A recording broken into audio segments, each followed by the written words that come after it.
বিশ্বনবী মুহাম্মদ রাসূলুল্লাহ অসুস্থ হয়ে গেছেন, প্রচন্ড অসুস্থ। তিনি মনের মধ্যে মনের মধ্যে দিয়ে দিয়েছেন, ইয়া রাসূলুল্লাহ, আপনি আর বেশি দিন দুনিয়ার মধ্যে থাকবেন না। আল্লাহ রাসূল অসুস্থ হয়ে গেছেন। আল্লাহ রাসূল সকল সাহাবায়ে কিরামদেরকে ডাক দিয়েছেন। সাহাবায়ে কিরামদেরকে ডাক দিয়ে বলতেছেন, সাহাবীরা রে, আমি তো আর বেশি দিন দুনিয়ার মধ্যে থাকবো না, আমি হয়তো এই দুনিয়া থেকে চলে যাবো রে সাহাব। তোমরা যদি আমার কাছে কেউ কোনো ঋণ পেয়ে থাকো, তাহলে তোমরা আমাকে একটু দয়া করে বলো, আমি তোমাদের ঋণগুলো পরিশোধ করে দিতে চাই। বলেন সুবহানাল্লাহ। এত সুন্দর আদর্শের একজন ব্যক্তি ছিলেন। এই ব্যক্তিকে সবাই ভালোবাসত, আল্লাহর নবীকে। বিশ্ব নবী মুহাম্মদ রাসূলুল্লাহ সাল্লাল্লাহু আলাইহি ওয়াসাল্লাম বললেন, সাহাবারে, তোমরা যদি কেউ আমার কাছে কোনো ঋণ পেয়ে থাকো, তোমরা আমাকে বলে দাও, আমি তোমাদের ঋণগুলো শোধ করে দেব। একজন সাহাবী ডাক দিয়ে বললেন, ইয়া রাসূলুল্লাহ, আমি আপনার কাছে 3টি মোহর পাবো। আল্লাহর নবী ডাক দিয়ে বললেন, ও আমার সাহাবী, তুমি আমার কাছে 3টি মোহর পাবা, নাও নাও, 3টি মোহর নিয়ে নাও। বলেন সুবহানাল্লাহ। তারপরে আল্লাহর নবী বললেন, সাহাবীরা, এখনো বলে সময় আছে। তোমরা যদি কোনো কারণে, আমার কথার কারণে তোমরা যদি আঘাত পেয়ে থাকো, আমার গালির কারণে তোমরা যদি আঘাত পেয়ে থাকো, তোমরা যদি কোনোদিন আমার হাতের মার খেয়ে থাকো, তোমরা আমাকে বলো। আমি রাসূল দুনিয়ার মধ্যে বেঁচে থাকতে আমি রাসূল তোমাদেরকে বলে দিলাম, তোমরা যদি কোনো কিছু আমার কাছে পাওনা থাকো, তাহলে সেই পাওনাটা তোমরা মিটিয়ে নাও। সুবহানাল্লাহ।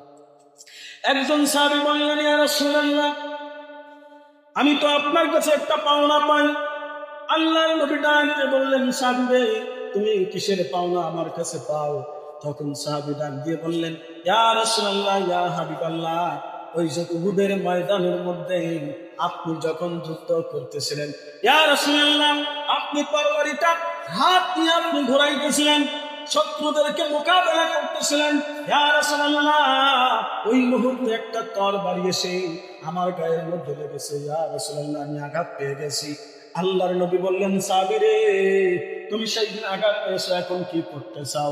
ওই সাহাবী ডাক দিয়ে বললেন, ইয়া রাসূলুল্লাহ, ইয়া হাবিবাল্লাহ, আপনি সেই দিন আমাকে আঘাত করেছিলেন, এখন আমি আপনার কাছে আঘাতটা পাবো, আমিও আপনাকে আঘাত করব।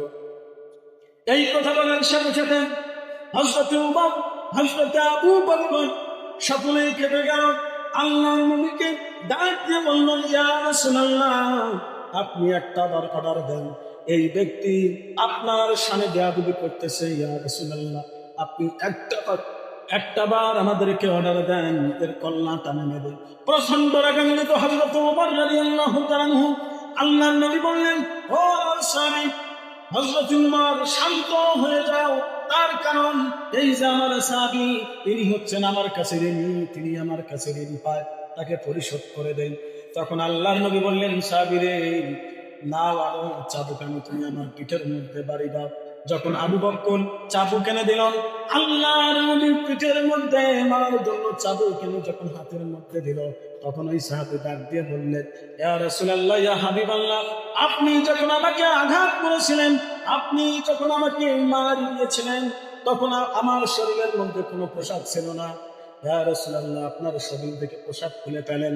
তখন আল্লাহর নবীর শরীর থেকে পোশাক মোবারক খোলা হলো। ওই ব্যক্তি, এই সাজের মধ্যে আল্লাহর নবীর একটা নূর মুবারক ছিল, ওখানে সেই নবুয়তের নূর মুবারকে ওই ব্যক্তি দিয়ে চুম্বন করলেন। বলেন সুবহানাল্লাহ। কতটুকু ভালোবাসতেন আমার নবীকে সাহাবী। এর বিশেষ প্রমাণ, তার কারণ পবিত্র কোরআনুল কারীমে সূরা তাওবার মধ্যে আল্লাহ পাক রব্বুল আলামিন জানিয়ে দেন, বান্দা সব, কুল ইন কানা আবাউকুম, আল্লাহ তাআলা জানিয়ে দিলেন, হে রাসূল, আপনি বলে দেন, কুল ইন কানা আবাউকুম, তারা যদি তাদের বাপ দাদা, তোমাদের বাপ দাদা যদি, তোমাদের বাপ দাদা যদি, ওয়া আবনাউকুম, তোমাদের সন্তানেরা যদি, ওয়া ইখওয়ানুকুম, তোমাদের ভাইয়েরা যদি, ওয়া আজওয়াজুকুম, তোমাদের স্ত্রীরা যদি, ওয়া আশিরাতুকুম, এবং তোমাদের সকল গোষ্ঠী, ওয়া আমওয়ালুন, তোমাদের ধন সম্পদ, উকতারাবতুমুহা, যা তোমরা অর্জন করেছো, ওয়া তাজিরাতুন, ওয়া তিজারাতুন, এবং ব্যবসা বাণিজ্য, ওয়া তাকশাউনা, এবং তোমরা ভয় করো, কাসাদাহা, মন্দা পড়ার, যা তোমরা ব্যবসা করে তোমরা এমন ভাবে ব্যবসা করতেছো, তোমরা আল্লাহ রাসূলকে ভুলে দিয়েছো, তোমরা তোমাদের ভাই বোনের চেয়ে, তোমরা তোমাদের দাদার চেয়ে, তোমাদের সকল কিছুর চেয়ে ব্যবসা বাণিজ্যের চেয়ে আয়াতের মধ্যে বলা হয়েছে।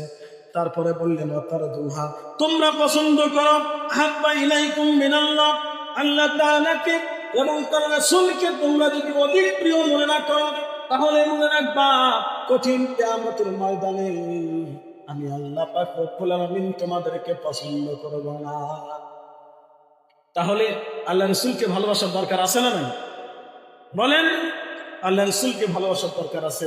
তার কারণ আল্লাহ তাআলা বলে দিলেন যে তোমরা তোমাদের সকল সম্পদ থেকে, তোমাদের সকল কিছু থেকে, তোমার সন্তান সন্ততি থেকে আমি রাসূলকে তোমরা ভালোবাসো।